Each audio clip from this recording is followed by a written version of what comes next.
20th Sunday after the Pentecost, पेंतेकुस्त के बाद का 20वां रविवार. Theme for our today's meditation is Thanksgiving for Luke, a faithful companion of Paul and the writer of Gospel. आज की हमारी आराधना का विषय है लूका के जीवन के लिए धन्यवाद, जो कि एक आज्ञाकारी पॉल का कंपेनियन था और जो कि लूका रचित सुसमाचार का लिखने वाला था. पहाड़ों पर उसके पांव क्या ही सुहावने हैं, जो शुभ समाचार लाता है, जो शांति की बातें सुनाता है और कल्याण का शुभ समाचार देता है.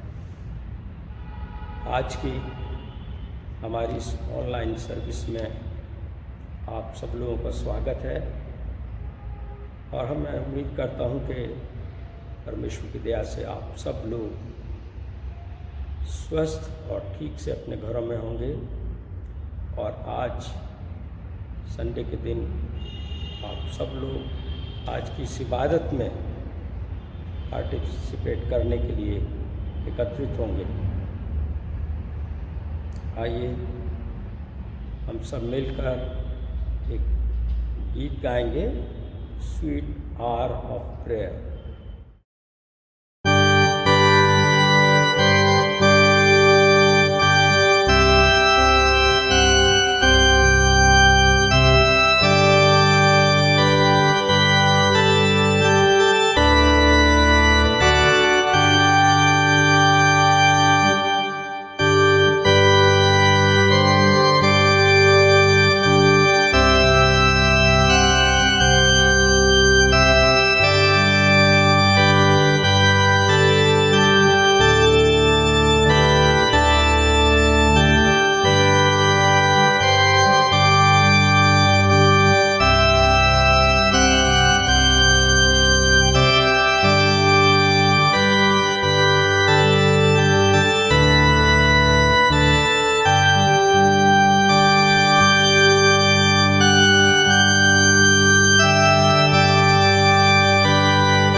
हमारे खुदावंद यीशु मसीह का फजल, खुदा की मोहब्बत और रूह कुदुस की शराकत आप सबके साथ होती रहे और आपके साथ भी.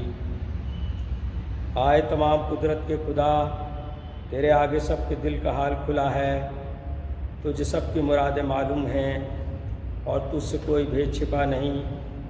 अपने पाक रूह के असर से हमारे दिल के ख्यालों को पाक कर, ताकि हम तुझसे कामिल मोहब्बत रखें और लायक तौर पर तेरे पाक नाम की बढ़ाई करें. हमारे खुदावंद यीशु मसीह के वसीले से आमीन. आलम बाल पर खुदा का जलाल और ज़मीन पर उसको लोगों में सुलह. खुदावंद खुदा, आसमानी बादशाह, तमाम कुदरत के खुदा बाप, हम तेरी परस्तिश करते, तेरा शुक्र करते और तेरे जलाल के लिए तेरी हमद करते हैं। आए खुदावंद यीशु मसीह, बाप के इकलौते बेटे, आए खुदावंद खुदा के बर्रे, तू जहान का गुनाह उठा ले आता है, हम पर रहम कर। तू बाप के दाहिने बैठा है, हमारी दुआ कबूल कर, क्योंकि आए यीशु मसीह, तू ही कुदूस है, तू ही खुदावंद है, तू ही पाक रूह के साथ खुदा बाप के जलाल में आला है। आमीन। आइए हम प्रार्थना करेंगे। सर्वशक्तिमान दयालु दयामय ईश्वर, प्रभु जी आपके चरणों में आकर धन्यवाद करते हैं आज की इस सुहानी सुबह के लिए, रात भर की सलामती के लिए, मीठी नींद के लिए, प्रभु जी पूरे हफ्ते की सलामती के लिए कि आज की सुबह तक आपने हमें सही सलामती से पहुंचाया है। प्रभु जी आज हमें मौका दिया कि हम अपने घरों में प्रभु जी यूट्यूब के द्वारा आपके नाम की हमदो सिताइश कर सकते हैं। प्रभु जी जबकि पूरा संसार इस महामारी से पीड़ित है, आपने हमारे जीवन में एक नया दिन और दिया है, इसके लिए हम शुक्रगुजार हैं। अपने आज की इस बात को प्रभु जी आपके हाथों में सौंपते हैं कि जो भी वचन का पढ़ना सुनना, भजन का गाना बजाना होता है प्रभु जी, वो आपके सामने सब ग्रहण योग्य हो। आपके नाम से मानते हैं प्रभु जी, सुनिए और ग्रहण करें। आमीन। अब पुराने नियम से पाठ पढ़ा जाएगा। यशायाह नबी की पुस्तक, उसका 42 अध्याय और उसके 1 से 9 पद तक। Book of आइज़ाया chapter 42 versus from 1 to 9। आज का पहला पाठ पुराने नियम यशायाह में 42 का 1 से 9। मेरे दास को देखो जिसे मैं संभाले हूँ, मेरे चुने हुए को जिससे मेरा जी प्रसन्न है। मैंने उस पर अपना आत्मा रखा है।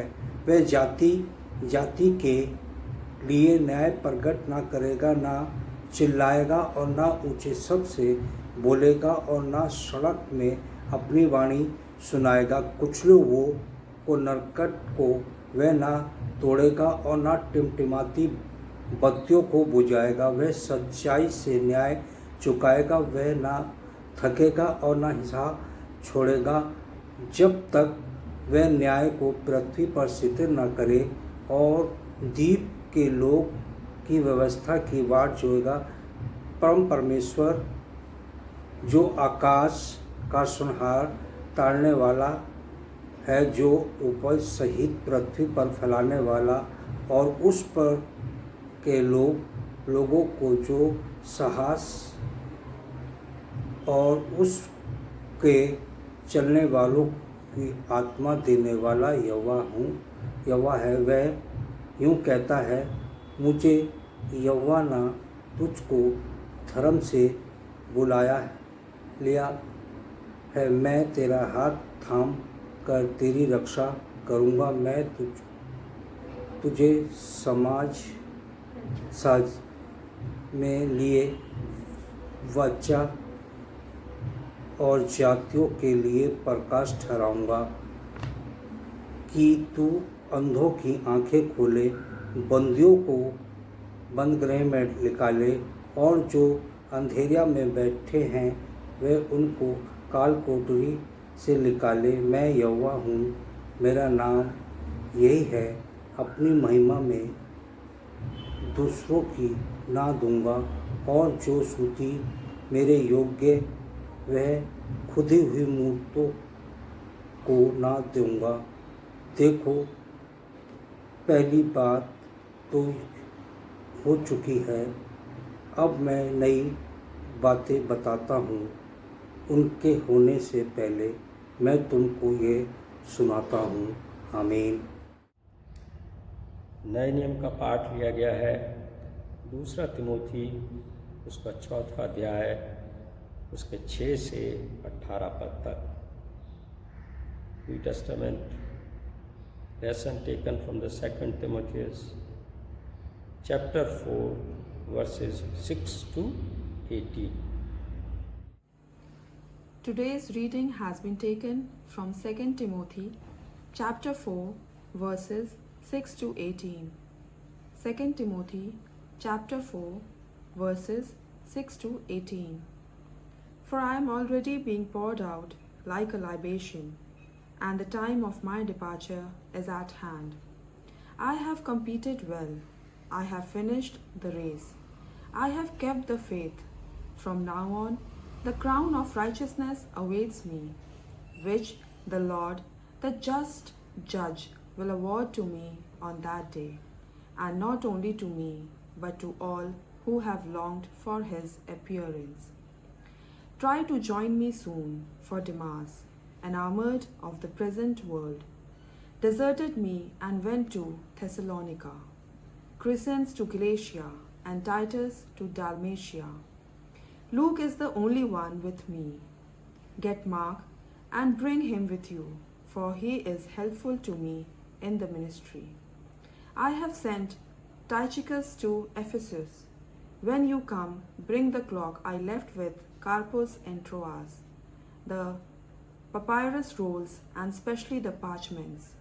Alexander, the coppersmith, did me a great deal of harm. The Lord will repay him according to his deeds. You too be on guard against him, for he has strongly resisted our preaching. At my first defense, no one appeared on my behalf, but everyone deserted me. May it not be held against them, but the Lord stood by me and gave me strength, so that through me the proclamation might be completed and all the Gentiles might hear it, and I was rescued from the lion's mouth. The Lord will rescue me from every evil threat and will bring me safe to his heavenly kingdom. To him be glory forever and ever. Amen. This is the word of God. Thanks be to God. आइए अब हम सब मिलकर एक और गाना गाएंगे, what a friend we have in Jesus. यीशु क्या है दोस्त प्यारा।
अब गॉस्पल का पाठ पढ़ा जाएगा जो कि मिलता है हमें लूका रचित सुसमाचार उसका 10वां अध्याय और उसके 1 से 9 पद तक। Gospel according to saint Luke chapter 10 verses from 1 to 9। Today's Gospel reading is taken from Gospel according to St. Luke chapter 10 verses 1 to 9। आज का गॉस्पल पैसेज हमें मिलता है लूका रचित सुसमाचार उसका 10वां अध्याय और उसके पहले पद से लेकर 9वें पद तक। आए यीशु मसीह तेरा जलाल हो। इन बातों के बाद प्रभु ने 70 और मनुष्य नियुक्त किए और जिस जिस नगर और जगह को वह आप जाने पर था वहाँ उन्हें 2-2 करके अपने आगे भेजा।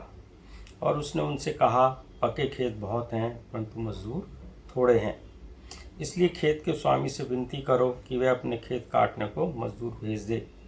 और जाओ, देखो मैं तुम्हें भेड़ों के समान भेड़ियों के बीच में भेजता हूँ, इसलिए न बटुआ न झोली न जूते लो और न मार्ग में किसी को नमस्कार करो। जिस किसी घर में जाओ पहले कहो, इस घर पर कल्याण हो। यदि वहाँ कोई कल्याण के योग्य होगा तो तुम्हारा कल्याण उस पर ठहरेगा, नहीं तो तुम्हारे पास लौट आएगा। उसी घर में रहो और जो कुछ उनसे मिले वही खाओ पियो, क्योंकि मजदूर को अपनी मजदूरी मिलनी चाहिए। घर घर ना फिरना। जिस नगर में जाओ वहाँ के लोग तुम्हें उतारें तो जो कुछ तुम्हारे सामने रखा जाए वही खाओ। वहाँ के बीमारों को चंगा करो और उनसे कहो, परमेश्वर का राज्य तुम्हारे निकट आ पहुँचा है। यह प्रभु यीशु मसीह की इंजील है। आए खुदावंद यीशु तेरी तारीफ हो। आज का संदेश हमारे लिए लेकर आ रही हैं रेवरेंड मिसेस शर्ली लाल। आज का सरमन सुनेंगे हम लोग रेवरेंड मिसेस शर्ली लाल के द्वारा। आप सभी को जय मसीह की। आज पेंतिकोस्त के बाद 20वां रविवार है और आज हमारे ध्यान के लिए जो विषय लिया गया है वो है लूका, जो कि संत पौलुस का विश्वास योग्य साथी और सुसमाचार का लिखने वाला था। उसके जीवन के लिए परमेश्वर को धन्यवाद। Today is the 20th Sunday after Pentecost and the theme for our meditation is Thanksgiving for Luke, a faithful companion of Paul and the writer of the Gospel। परमेश्वर के वचन पर ध्यान करें। इससे पहले आइए हम प्रार्थना करें। प्रभु हमारे सर्वशक्तिमान जीवित ईश्वर पिताजी, आज की सुबह के समय जब आपके सम्मुख आए हैं, धन्यवाद किया चाहते हैं प्रभु जी इस अवसर के लिए जो आपने हमें दिया ताकि हम आपके वचन पर ध्यान कर सकें। और विशेषकर जब आज हम आपके महान सेवक संत लूका के जीवन पर कुछ समय ध्यान करते हैं, उनके जीवन के लिए प्रभु जी और उनके कार्यों के लिए हम आपका हृदय से धन्यवाद किया चाहते हैं। जो उनका योगदान रहा, जो सुसमाचार का प्रचार उन्होंने किया, प्रभु जी उसके लिए हम आपका धन्यवाद करते हैं। प्रार्थना करते हैं प्रभु आप हमारी सहायता करें ताकि हम उनके जीवन की अच्छाइयों को, उनके गुणों को प्रभु जी और आपके वचन के प्रति उनकी जो ज़ील थी उसे हम प्रभु अपने जीवन में भी ग्रहण करने वाले हों। आपकी इच्छा और आपकी योजना हमारे जीवन के लिए जानने के लिए प्रभु जी आप हमारी सहायता करें। मैं अपने आप को भी आपके हाथों में सौंप देती हूँ और इस समय को आपके हाथों में सौंपते हुए इस प्रार्थना को हम मांग लेते हैं अपने जीवित उद्धारकर्ता प्रभु यीशु के नाम से, आमीन। जैसा कि मैंने बताया कि आज हम संत लूका के जीवन के विषय पर ध्यान करेंगे। बहुत छोटे से समय में या बहुत थोड़े से समय में किसी महान व्यक्ति को इंट्रोड्यूस करना बहुत कठिन कार्य है। Their experience and achievements is so vast that it becomes a challenging task to introduce the great people in a very short time। पर फिर भी हम प्रयास करेंगे कि बहुत थोड़े से समय में हम कुछ बातों को संत लूका के विषय में जानने का प्रयास करें। Saint Luke wrote the largest portion of the New Testament, that is Gospel as well as the book of Acts। संत लूका जो हैं उन्होंने नए नियम में बहुत बड़ा योगदान दिया। उन्होंने सुसमाचार लिखा और उन्होंने प्रेरितों के काम भी लिखे। हालांकि संत लूका के विषय में बहुत सारी जानकारी हमें नहीं है, पर बाइबल में जो थोड़ा बहुत उनके विषय में वर्णन है और जो अर्ली चर्च की ट्रेडिशन है उनमें से जो स्कॉलर्स ने जो खोज की है, छानबीन की है, उन बातों से हम उनके जीवन के विषय में कुछ अंदाज लगा सकते हैं। सबसे पहली बात जो हम देखते हैं कि लूका एक अन्य जाति के व्यक्ति थे। He was a gentile by origin. लूका का जो नाम है वो लैटिन भाषा के लूसियस नाम से आता है और ये नाम एक यहूदी नाम नहीं था। ये नाम दर्शाता है कि वे एक गैर यहूदी व्यक्ति थे। दूसरा हम जो एविडेंस पाते हैं वो कुलुस्सियों की पत्री उसका 4 अध्याय और उसकी 10 से 14 आयतों में संत पौलुस अपने 3 साथियों के विषय में बताते हैं जो कि यहूदी थे, और उसके बाद वो फिर 3 और व्यक्तियों के बारे में बताते हैं जो कि गैर यहूदी थे, और उनमें वे लूका का नाम भी लेते हैं, जिससे हम जान सकते हैं कि लूका एक गैर यहूदी व्यक्ति थे।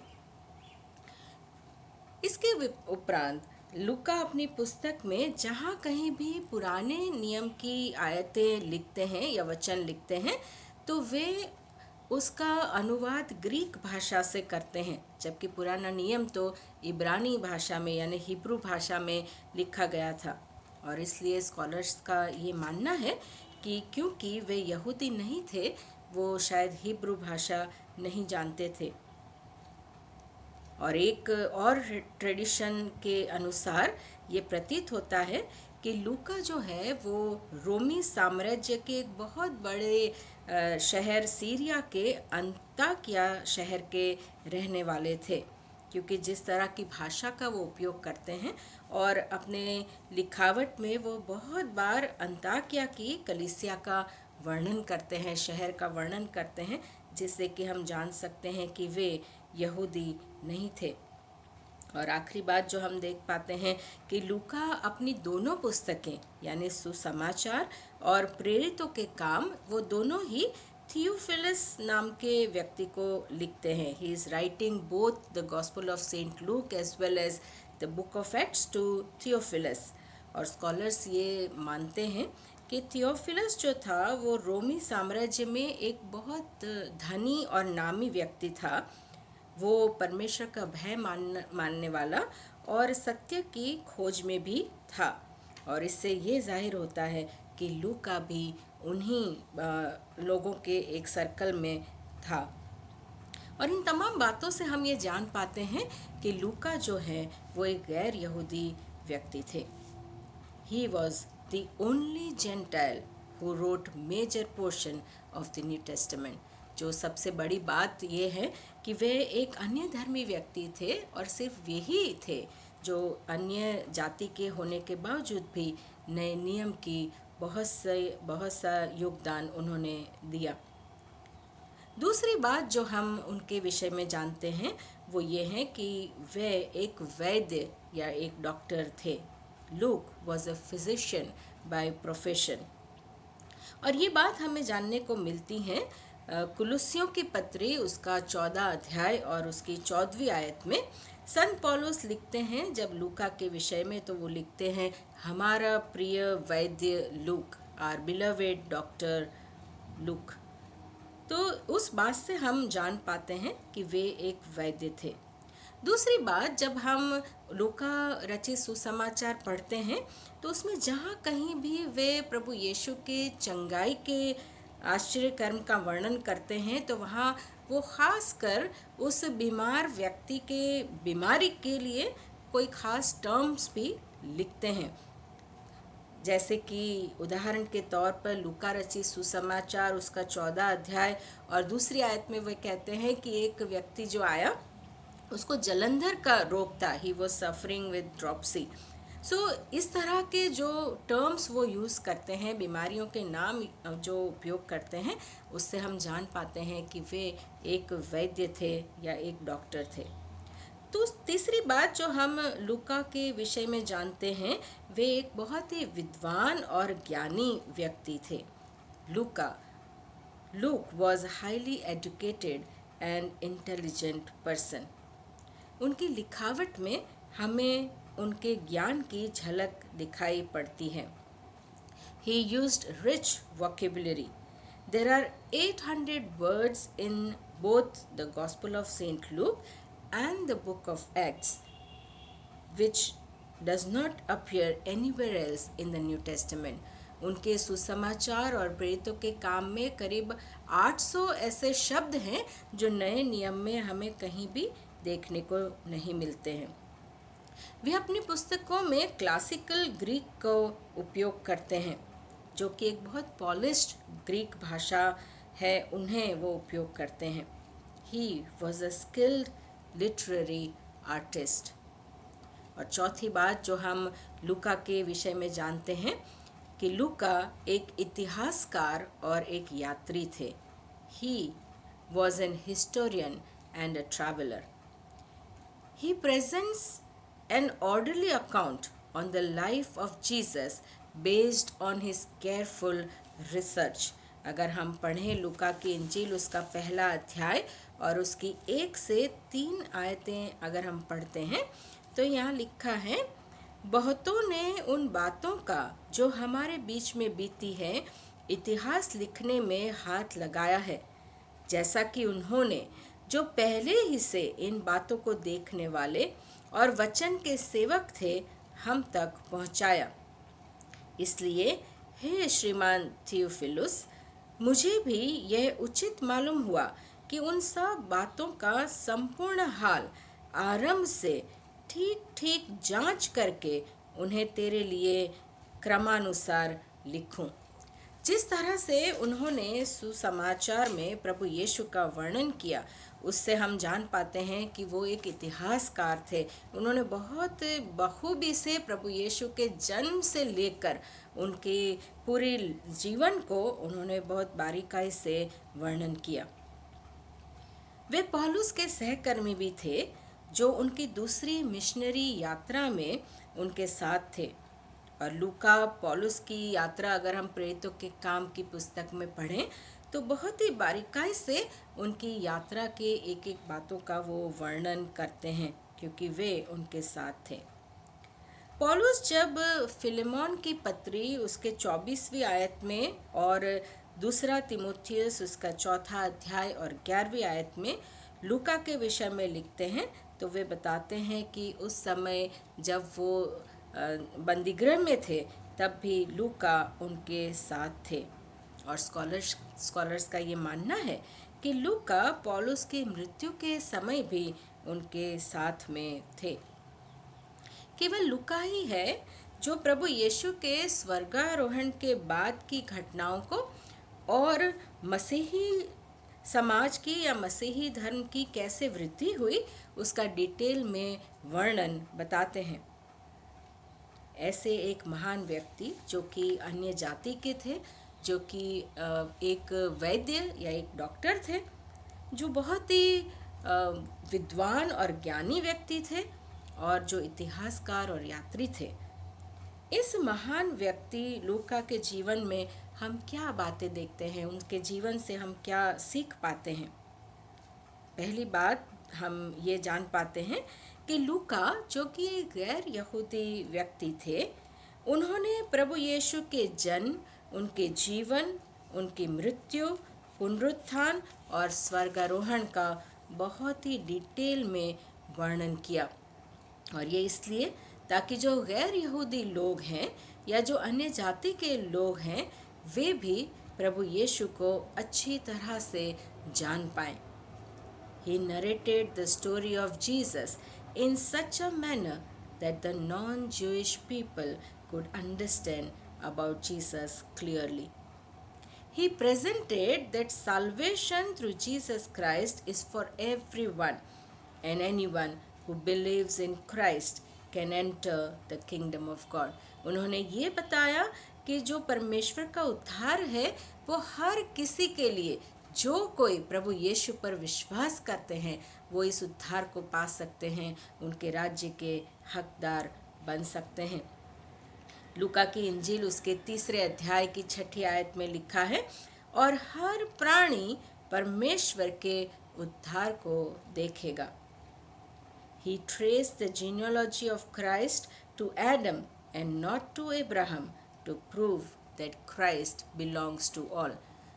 अन्य सुसमाचारों के विपरीत उन्होंने प्रभु यीशु की जो वंशावली है वो आदम से शुरुआत करी, और उससे ये वो बताना चाहते थे कि प्रभु यीशु हर किसी व्यक्ति से रिलेटेड है। He quoted the prophecy of Joel in Acts chapter 2 verse 17 onwards to emphasize that the Holy Spirit is poured out on all who believe in Christ, whether Jew or Gentile. प्रेरितों के काम उसके 2 अध्याय की 17 आयत से आगे अगर हम पढ़ें तो वहाँ पर लूका ये बताते हैं कि जो पवित्र आत्मा है वो हर किसी पर उंडेला गया, ताकि हर एक व्यक्ति, वो ये बताना चाहते थे कि हर एक व्यक्ति जो प्रभु यीशु पर विश्वास करता है वो पवित्र आत्मा पा सकता है, चाहे वो यहूदी हो या गैर यहूदी। दूसरी बात हम लूका के जीवन से ये देखते हैं कि being a physician he had great concern towards the people who were considered outcast or unimportant in Jewish society. लूका जो एक वैद्य थे, उन्हें वे लोग जो यहूदी समाज में पिछड़े वर्ग के थे या तिरस्कृत थे या जिनका कोई वजूद नहीं था, उनके प्रति उन्हें दया और करुणा थी।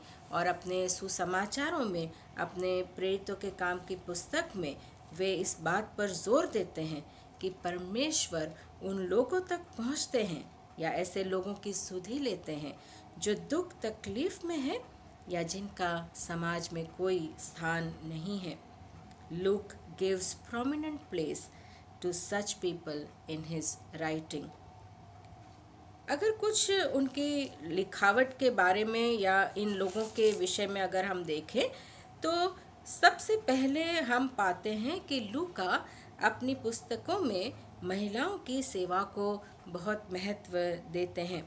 अगर हम कुछ रेफरेंसेस हैं जो आप लिखकर बाद में उन्हें पढ़ सकते हैं, हम पाते हैं लूका की इंजील उसका 1 अध्याय और 2 अध्याय केवल लूका ही है, जो यूहन्ना बपतिस्मा करने वाले की माता एलिजाबेथ और प्रभु यीशु की माता मरियम के का डिटेल में वर्णन लिखते हैं। प्रेरितों के काम उसका 1 अध्याय और 14 आयत, 5वां अध्याय और 14 आयत, 8वां अध्याय और 3 आयत, 17 अध्याय और 4 आयत, 12वीं आयत और 34वीं आयत, 12वां अध्याय 13 और 14 आयतें, 16 अध्याय 13 से 15 आयतें, 18 अध्याय की 18, 19 और 26 आयतें और 21वें अध्याय की 9वीं आयत।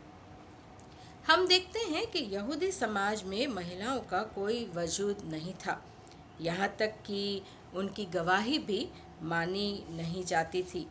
और ऐसे समाज में लूका परमेश्वर से दिए गए भविष्यवाणी के वरदान को, जो महिलाओं को भी मिला है, और महिलाओं को ये जो आरंभ की कलीसियाओं में योगदान है उसका वर्णन करते हैं। और ये दर्शाता है कि लूका के लिए परमेश्वर के राज्य में पुरुष और महिला दोनों का योगदान बराबर है। दूसरा जो समूह हम देखते हैं वो हैं गरीब और बीमार लोग, सिक एंड द पुअर। जाहिर है कि लूका जो एक वैद्य थे, वे अपने पुस्तकों में गरीब, लाचार, बीमारों की चंगाई को अधिक महत्व देते हैं।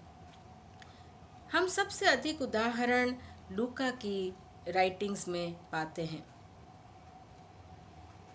वे लूका की इंजील उसके 10वें अध्याय की 9वीं आयत में ऐसा भी लिखते हैं कि वहाँ के बीमारों को चंगा करो और उन्हें बताओ कि परमेश्वर का राज्य उनके निकट है।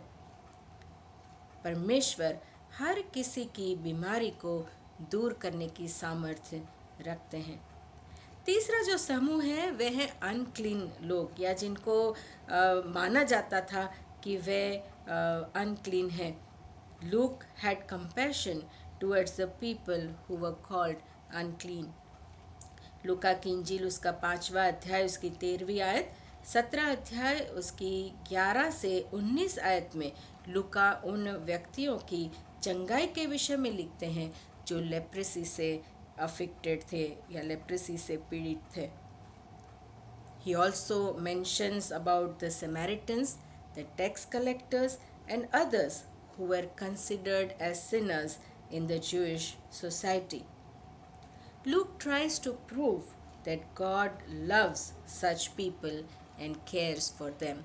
लूका ये दर्शाना चाहते हैं कि परमेश्वर उन सभी व्यक्तियों से जो किसी भी कारण से समाज में तिरस्कृत है या समाज में जिनका वजूद नहीं है, उनको प्रेम करते हैं, उनकी चिंता रखते हैं। As we remember Saint Luke, the writer of the Gospel and the book of Acts, let us give thanks for his life. लूका जिसने सुसमाचार लिखा और प्रेरितों के काम की पुस्तक उन्होंने लिखी, उनके जीवन के लिए हम आज परमेश्वर का धन्यवाद करें।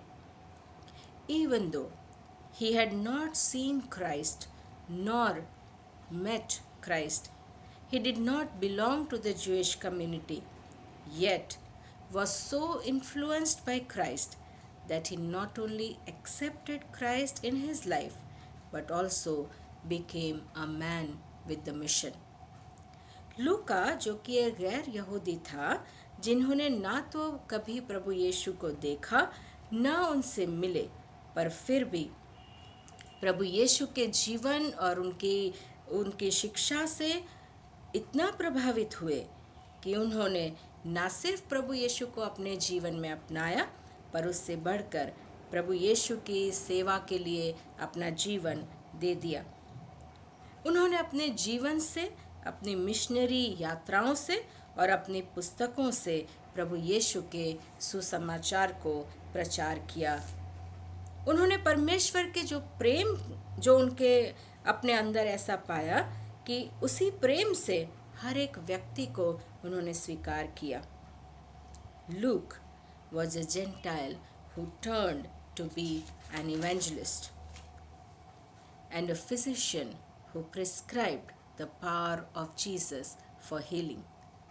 As we remember Saint Luke today, let us be encouraged by him to accept Christ into our lives. हम प्रभु यीशु को अपने जीवन में ग्रहण करने वाले हों, जैसा कि लूका ने किया था। Let us present Christ to all around us. हम लूका की तरह प्रभु यीशु के सुसमाचार का प्रचार करने वाले बने। And remember that God loves everyone, whether rich or poor, man or woman, healthy or sick, believer or non-believer, and we must embrace everyone likewise. स्मरण रखें कि परमेश्वर हर किसी से प्रेम करते हैं, चाहे वो धनवान हो, अमीर हो या गरीब, पुरुष हो या महिला, बीमार हो या चंगा, विश्वासी या अविश्वासी। हम भी उसी तरह परमेश्वर के उस प्रेम से हर किसी को देखने वाले हों, अपनाने वाले हो सकें। जब आज हम संत लूका के जीवन और उनके कार्यों का ध्यान करते हैं, तो संत लूका के जीवन के लिए हम परमेश्वर को धन्यवाद दें और उनकी इन बातों को अपने जीवन में ग्रहण करने वाले हों। प्रभु हम सभी को आशीष दें। आमीन।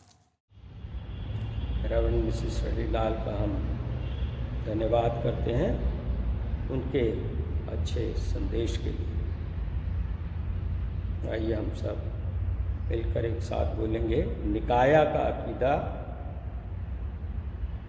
मैं खुदा कादिर मुतलक बाप पर ईमान रखता हूँ जो आसमान और ज़मीन का खालिक है। मैं यीशु मसीह पर ईमान रखता हूँ जो खुदा का इकलौता बेटा और हमारा खुदावंद है, वो रूल कुदस की कुदरत से पेट में पड़ा, कुंवारी मरियम से पैदा हुआ, पैंतुस पिलातुस के अहद में दुख उठाया, मसलूब गया, मर गया और दफन हुआ, आलम अरवाह में उतर गया, तीसरे दिन जी उठा, आसमान पर चढ़ गया और वो बाप के दाहिने बैठा है। वह जिंदा और मुर्दों की इताअत के लिए फिर आएगा। मैं रूल कुदस पर, पाक कैथलिक कलीसिया पर, मुकद्दसों की शराकत, गुनाहों की मुआफ़ी और बदन की क़यामत और अब्दी ज़िंदगी पर ईमान रखता हूँ। आमीन। इंटरसेसरी प्रेयर्स, सिफारिशी दुआएं। आइए हम सब इंसानों के लिए दुआ करें और अपनी दुआओं को खुदावंद यीशु मसीह की दायमी सिफारिश के साथ पेश करें। आए आसमानी बाप, हम तुझसे दुआ करते हैं कि सारे जहान में इंसाफ और सुलह कायम हो और हर इंसान मोहतायत से जिंदगी पाए। आए रहीम खुदावंद, हमारी दुआ सुन। उन सब के लिए जो इस गांव शहर में बसते हैं और उन तमाम बातों को दूर करने के लिए भी जो एक दूसरे में फूट और झगड़े पैदा करती हैं, ताकि हमारे मुल्क में सच्ची एकता और मेल मिलाप की तरक्की हो। आए रहीम खुदावंद, हमारी दुआ सुन। उन सब के लिए जो खेती बाड़ी, उद्योग धंधे या व्यापार में लगे हुए हैं, सब मजदूरों और कारीगरों के लिए और उन सारे लोगों के लिए भी जो हमारी ज़रूरतों को पूरा करते हैं। आए रहीम खुदावंद, हमारी दुआ सुन। तमाम उस्तादों, पढ़ने वालों, साइंसदानों, लेखकों, हुनरमंदों और उन सब के लिए भी जो दूसरे लोगों के दिलो दिमाग पर असर डालते हैं। आए रहीम खुदावंद, हमारी दुआ सुन। उन सब के लिए जो दुख या तकलीफ उठा रहे हैं, बेरोजगार हैं, गरीब और भूखे हैं, मोहताज या कुचले हुए हैं, जो बीमार या मरने के करीब हैं, और उन सब के लिए भी जो उनकी मदद करते हैं। आए रहीम खुदावंद, हमारी दुआ सुन। उन सब के लिए जो जिन्हें इस मुल्क में और दूसरे मुल्क में इख्तियार दिया गया है, खासकर हमारे राष्ट्रपति, प्रधानमंत्री, इस सूबे के गवर्नर और मुख्यमंत्री, और उन सब के लिए भी जो किसी भी तरीके का इख्तियार रखते हैं। आए रहीम खुदावंद, हमारी दुआ सुन। सब मसीही लोगों की एकता और मेल मिलाप के लिए और दुनिया में उनके मुनासिब तौर से गवाही देने और खिदमत करने के लिए। आए रहीम खुदावंद, हमारी दुआ सुन। इस मुल्क में तेरी तमाम कलीसिया के लिए, उसकी कौंसिलों और रहनुमाओं के लिए, खासकर हमारे मॉडरेटर, दक्षिण भारत की कलीसिया के मॉडरेटर और मारथुमा कलीसिया के मेट्रोपॉलिटन, हमारे बिशप और तेरी कलीसिया के तमाम दीगर खादिमों के लिए, कि वो अपनी खिदमत को वफादारी से बजा लाएं। आए रहीम खुदावंद, हमारी दुआ सुन। ये बख्श कि तेरे उन तमाम लोगों के साथ जिन्होंने वफादारी से इस दुनिया में तेरी खिदमत की है, हम भी तेरी बादशाही की अब्दी खुशी में शरीक हो। आए रहीम खुदावंद, हमारी दुआ सुन। आए आसमानी बाप, अपनी बादशाही जल ला और हमारी इन दुआओं को कबूल फरमा, जो हम तेरे बेटे अपने खुदावंद और मुंजी यीशु मसीह के नाम के वसीले से पेश करते हैं। आज के अनाउंसमेंट मैं रेवरेंड डॉक्टर सुरेश कुमार के बिहाव पर आप सब लोगों का अपनी इस ऑनलाइन सर्विस में, जो कि यूट्यूब के द्वारा आप तक पहुंचाई जा रही है, आप सब लोगों का स्वागत करता हूं। अभी हमें मालूम हुआ है कि कुछ दिल्ली के चर्चेस जो हैं सर्विस के लिए खुल गए हैं, और हमारे चर्च में भी प्लानिंग की जा रही है कि अगर प्रभु ने चाहा तो नवंबर से हमारे चर्च की सर्विस भी शुरू हो जाएगी। लेकिन उसमें हमें आप लोगों के निरंतर सहयोग और कोऑपरेशन की आवश्यकता है। जब हम सर्विस करेंगे तो जो भी गवर्नमेंट के एडवाइजरी या गाइडलाइंस हैं उसको हमें फॉलो करना पड़ेगा। संडे स्कूल टीचर्स का हम तहे दिल से शुक्रगुजार हैं, जो कि संडे स्कूल जो है हर शनिवार को शाम को 5 बजे जूम प्लेटफॉर्म के द्वारा लेती हैं। WCFCS की हमारी जो बहनें हैं वो हर बुधवार को शाम को 4 बजे प्रार्थना करती हैं। अगर आपके पास भी कोई प्रार्थना का विषय हो तो आप मिसेस सविता डेविड या मिसेस सोनिया दास को कन्वे कर सकते हैं। और शनिवार के लिए और हमारा चर्च जो है वो खुला रहता है शनिवार इतवार को सुबह 9 बजे से शाम के 5 बजे तक। आप सब लोग आ सकते हैं। हमारे ट्रेजरार भी यहाँ उपस्थित रहते हैं और आप अपना मंथली सब्सक्रिप्शन कोई कॉन्ट्रीब्यूशन आप आकर यहाँ पर दे सकते हैं। और पादरी साहब भी यहाँ पर अवेलेबल होते हैं और आप उनसे प्रायर अपॉइंटमेंट फिक्स अप करके उनसे भी मिल सकते हैं। हम प्रार्थना करेंगे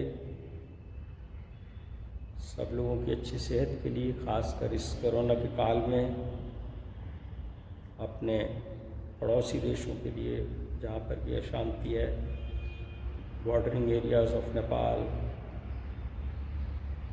चाइना के साथ और युद्ध चल रहा है अजरबैजान में और आर्मेनिया में, यहाँ भी शांति के लिए प्रार्थना करेंगे। और प्रार्थना करेंगे उन लोगों के लिए जो कि अपने बर्थडे या मैरिज एनिवर्सरीज सेलिब्रेट कर रहे हैं और उन सदस्यों के लिए जो कि बीमार हैं। आइए हम प्रार्थना करेंगे।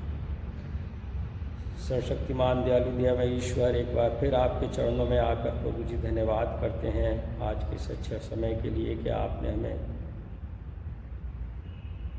एकत्रित होने का मौका दिया। प्रभु जी के यूट्यूब के द्वारा हम लोग घरों में पहुंच सकते हैं प्रभु जी, और प्रार्थना करते हैं इस कोरोना काल में इस महामारी से बचाने के लिए कि आप हमारी कलीसिया के तमाम सदस्यों के लिए, खासकर जो सीनियर सिटीजन्स हैं या बच्चे हैं प्रभु जी, हर एक को आप इस महामारी से प्रभु जी बचा कर रखें, चाहे वो यूथ ग्रुप हों, एल्डरली पीपल हों, हर एक की प्रभु जी आप रक्षा करना, हर एक को इस महामारी से बचाएं प्रभु जी, और अपने दूतों को भेजिए प्रभु जी को छावनी के रहें, शैतानी ताकतों से प्रभु जी हम सबको बचा कर रखें। इस समय प्रार्थना करते हैं प्रभु जी अपने नेबरी कंट्रीज़ के साथ जो प्रभु जी विवाद चल रहा है, जिसकी वजह से अशांति है, खासकर प्रभु जी नेपाल के बॉर्डरिंग एरियाज़ के लिए, हमारा चाइना का जो बॉर्डरिंग एरियाज़ है उसके लिए, और प्रभु जी जहाँ पर कि दो कंट्रीज़ के बीच में युद्ध चल रहा है पाकिस्तान के लिए, और अन्य कंट्रीज़ में जहाँ पर कि प्रभु जी अशांति है वहाँ पर आप शांति प्रदान करें प्रभु जी, हर एक की मदद सहायता करें। खासकर उन लोगों के लिए प्रार्थना करते हैं प्रभु जी जो कि अपने जन्मदिन या मैरिज एनिवर्सरीज मना रहे हैं प्रभु जी, आपने उनको संभाल कर रखा है। जिस प्रकार से पिछले दिनों में उनकी मदद सहायता की, उसी प्रकार से आप आने वाले समय में भी उनको संभालें प्रभु जी, और जो बरकतें आशीषें आपने उनके लिए रखी हैं वो आने वाले समय में उनको प्रदान करना। इस समय प्रार्थना करते हैं प्रभु जी खासकर अपनी कांग्रीगेशन के बीमार सदस्यों के लिए, मिसेस शकुंतला प्रसाद के लिए, मिसेस सोनिया दास और उनके परिवार के लिए, अपने भाई अजय डेविड के लिए, सुशीला डेविड और उनके परिवार के लिए प्रभु जी, मिस्टर एंथनी और उनका बेटे रॉबिन के लिए, श्री चंद चौहान के लिए, जयदीप और सुनीता के लिए, और ख़ासकर इस समय प्रार्थना करते हैं अपने भाई साहब रेवरेंड डॉक्टर सुरेश कुमार के लिए जो कि बुखार से पीड़ित हैं प्रभु जी, आप उनको छुएं और प्रभु जी आप चंगाई प्रदान करें। और अगर हमारे कांग्रीगेशन के बीच में किसी प्रकार की कोई आर्थिक, सामाजिक, मानसिक या वित्तीय समस्याएं हैं, उन्हें प्रभु जी आप हमारे बीच में से दूर करें और हम लोगों को प्रभु जी आप अपनी महिमा के लिए इस्तेमाल करें। प्रभु जी आपके नाम से मांगते हैं, सुनिए और ग्रहण करें, आमीन। प्रभु की प्रार्थना मिलकर हम सब एक साथ बोलेंगे। आए हमारे बाप, तू जो आसमान पर है, तेरा नाम पाक माना जाए, तेरी बादशाहत आए, तेरी मर्ज़ी जैसी आसमान में पूरी होती है ज़मीन पर भी हो। हमारे रोज़ की रोटी आज हमें दे, हमारे कसूरों को माफ़ कर क्योंकि हम भी अपने कसूर वालों को माफ़ करते हैं। हमें आजमाइश में न पड़ने दे बल्कि बुराई से बचा, क्योंकि बादशाही, कुदरत और जलाल हमेशा तेरा ही है। आमीन। और हमारे खुदावंद यीशु मसीह का फजल, खुदा बाप की मोहब्बत, रूह कुद्दूस की रफ़ाकत और शराकत अब से लेकर कुल ईमानदारों के साथ और ख़ासकर हमारी कांग्रीगेशन के सदस्यों के साथ अब से लेकर हमेशा तक होती रहे। आमीन। सलामती से जाओ, खुदावंद से मोहब्बत रखो और उसकी खिदमत करो, खुदावंद मसीह के नाम से।